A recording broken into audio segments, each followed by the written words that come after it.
Despite these initial setbacks, the colony at Jamestown became profitable by growing tobacco for sale in Europe.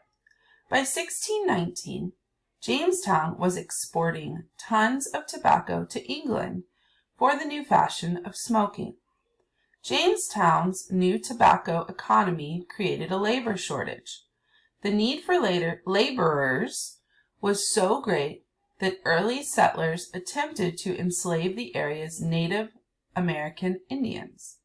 However, these Indians were unwilling to be used as forced laborers and often escaped into the surrounding forests. The enslaved people of Africa arrived in the colony in 1619, as well as the first women.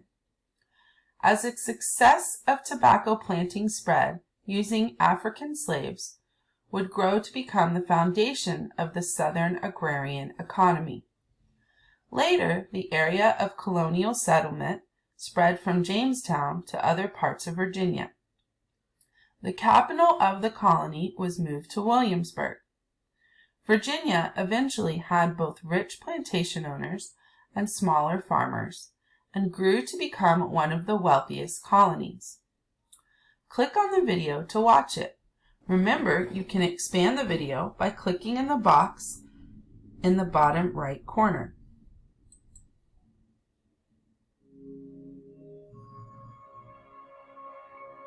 This box will expand the video. To get by ship.